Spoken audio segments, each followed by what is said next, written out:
नमस्कार दोस्तों, मैं हूं गीता, लेकर आई हूं अपना शो जासूस या जर्नलिस्ट। दोस्तों, सुबह जैसे ही नींद खुलती है और सोशल मीडिया में नज़र जाती है तो पहले नंबर पे क्राइम की ही खबरें नज़र आती हैं। अगर मैं बात करूं जुलाई के महीने की तो बहुत सारे मामले क्राइम के हुए हैं। तो इस बार के शो में एक ऐसा ही मामला लेकर आई हूं जो बांदा जिले के देहात कोतवाली अंतर्गत आने वाले एक गांव का है, जहां पर बताया जा रहा है कि 15 जुलाई को चाकू से गोदकर और गोली मारकर बेरहमी से एक महिला की मौत का मामला सामने आया।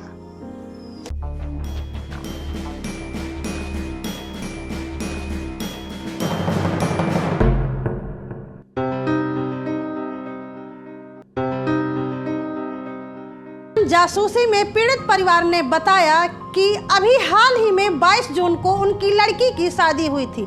शादी के बाद दूसरी पठौनी लड़की को जाना था, इसलिए लड़की ने एक दिन पहले अपना पूरा जेवर पहन लिया था और सुबह जैसे ही सांझ को गई वैसे ही वहां घात लगाए बैठे प्रमोद ने पूरा जेवर छीन लिया और लड़की को मौत के घाट उतार दिया। पुलिस ने उसे गिरफ्तार तो कर लिया है, लेकिन अभी भी उनको डर है, क्योंकि जिस दिन वो लड़की को दाह संस्कार करके आए हैं उस दिन कई लोग उनके दरवाजे से मुंह बांधे हुए निकले थे और कहा है कि अभी एक को जेल भेज दिया है तो क्या हुआ, अभी 18 लोग वो खुले हैं, देख लेंगे। इसलिए उनको डर है और वो चाहते हैं कि कड़ी से कड़ी सजा हो।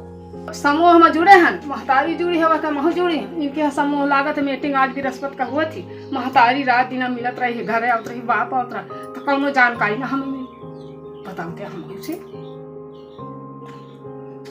का कन जो हमें मालूम नहीं। हाँ, कुछ अगर मालूम होता तो आप शादी करते? हाँ, करते हैं, जो बताओ तो कहा तो दबाव पर सगले से ताकि करते हैं। हमें कुछ जानकारी नहीं रही है।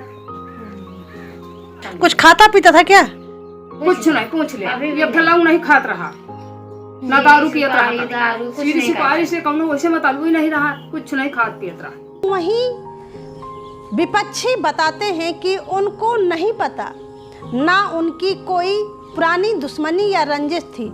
दोनों परिवारों का काफी मेल जोल था और आना जाना भी था। विपक्षी परिवार ये भी बताता है कि उनका लड़का सालों से उनसे खुद में नहीं बोला और जिस दिन ये घटना हुई है उस दिन भी रोज की तरह सुबह 5 बजे निकल गया है। उन्होंने सोचा कि गया होगा बाहर कहीं घूमने, फ्रेश होने वगैरह, लेकिन बाद में पता चला कि इस तरह की घटना को अंजाम दिया है। जिस तरह से उसने किया है वो खुद भुगतेगा। वह लोग मिलाई करने तक नहीं जाएंगे क्योंकि उसने बहुत ही गलत किया है। गांव में इस मामले को लेकर के, इस घटना को लेकर के बहुत ज़्यादा लोगों में कानाफूसी चल रही थी, जिसके मुंह से सुनो यही निकल कर आ रहा था कि घटना तो बहुत ही बुरी हुई है, लेकिन ये उनका पहले से मामला चल रहा था। लड़का लड़की एक दूसरे से प्यार करते थे, लेकिन परिवार वाले शादी के लिए राजी नहीं थे, इसलिए उस लड़की की शादी जून के महीने में दूसरी जगह कर दी गई। और जब वो लड़की शादी के बाद आई और दोबारा जाने लगी तो लड़के ने उसे फ़ोन करके बुलाया और जब लड़की वहाँ गई तो इस तरह की घटना को अंजाम दिया। लोगों ने बताया कि बहुत बुरी तरह से उसको मारा गया है। पहले तो 2 गोलियां मारी गई हैं और फिर चाकू से गोद के मारा गया है। उसकी आंख निकाल ली गई है, हाथ काट दिए गए हैं, जांघ काट दी गई है। बहुत ज़्यादा बुरी हालत में मारा गया है और इसके बाद वो भाग खड़ा हुआ है। जेवल के ना बहाने वो मारा, मर के भाग गया। अब अपने निकलने की जगह ये बना रहा है कि वो प्रेम था, प्रेम कहानी थी तो प्रेमी को मारा। आदमी 5 साल से बीमार, दरे में 24 घंटा घर में रखा, घर में भीतर नल है, कुड्डी है, सब चीज है।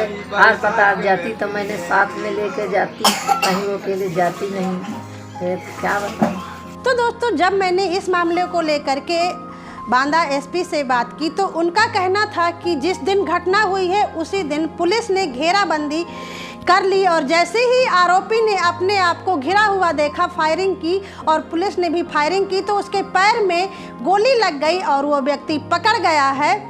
उसका जिला अस्पताल में इलाज किया गया है। इलाज के बाद जेल भी भेज दिया गया है। अब सवाल ये उठता है कि आखिरकार कब तक महिलाओं और लड़कियों को इस तरह की घटनाओं का शिकार होना पड़ेगा।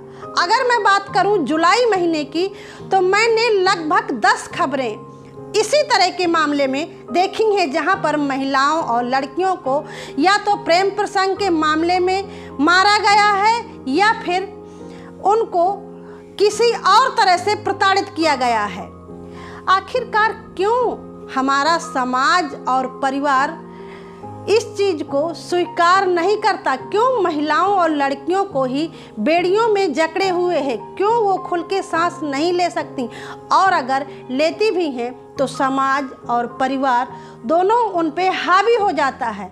तो ये थी मेरी आज की जासूसी भरी कहानी। अगली बार फिर मिलूंगी किसी नए मुद्दे के साथ। तब तक के लिए दीजिए इजाज़त। नमस्कार। खबर लहरिया, आपकी खबर आपकी भाषा।